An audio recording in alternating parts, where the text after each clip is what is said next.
ابن ماجه کې یو حدیث شریف ته او په حدیث شریف کې راځي چې نبی علیه الصلاۃ والسلام یو پیره بیان کو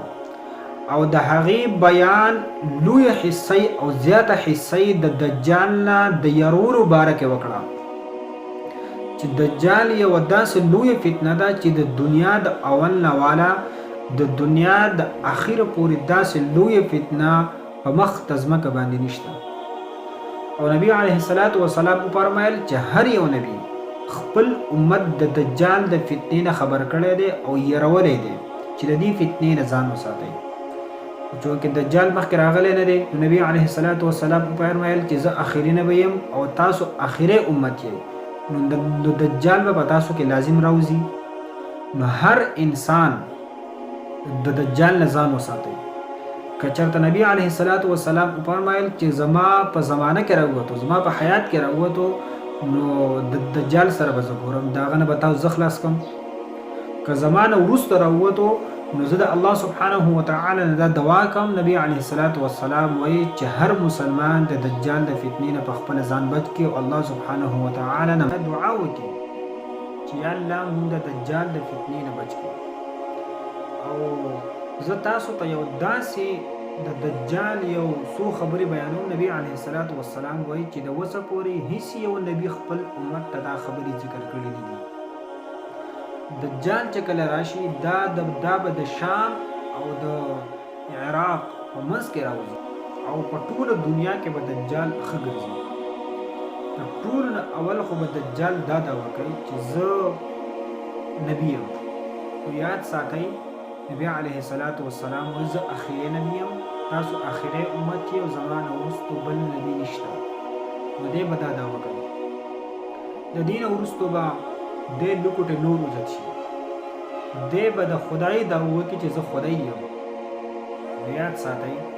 ستاسو خدای یعنې الله سبحانه وتعالی په دنیاوي سترګو باندې نظر نه راوړي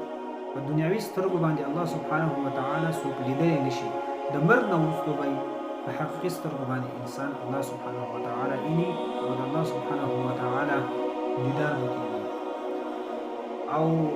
دی به په ښی سترګه باندې خرابي دجال او ستاسو خدای هغه د هر عیب نه پاک دی هیڅ یو عیب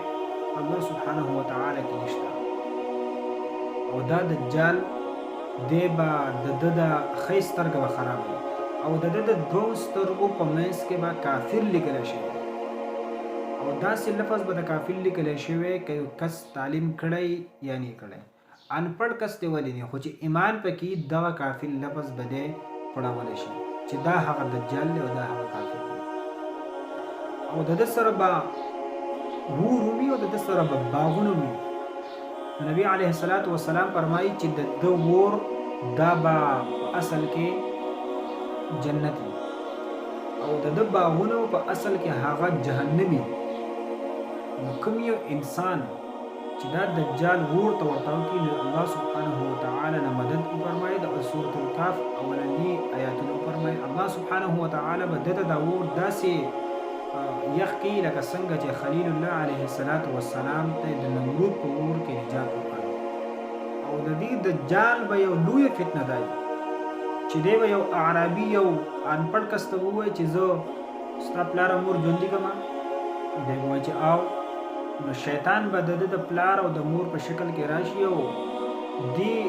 اعرابي ته به وفرمایي چې موږ ستا مور او پلار یو او دا ستا خدای دی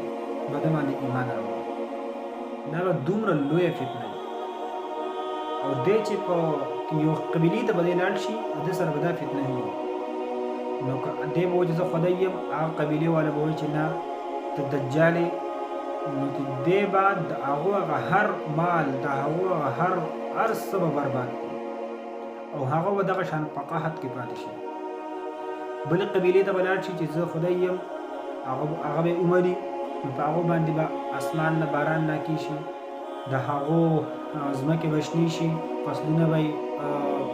وشي غلې به وشي دا به دومره لویه فتنه وي په دې امت کې به یو کس دی به په هغه باندې مسلط شي او هغه انسان هغه مؤمن به دی په اره باندې دومنځي چې کله دوه منځ کې نور خلکو ته به وایي چې دا زما بنده دی دی ما په اره باندې دومره اوس په ځای د دې دوباره ژوندی کوم او دی به دوباره دا وایي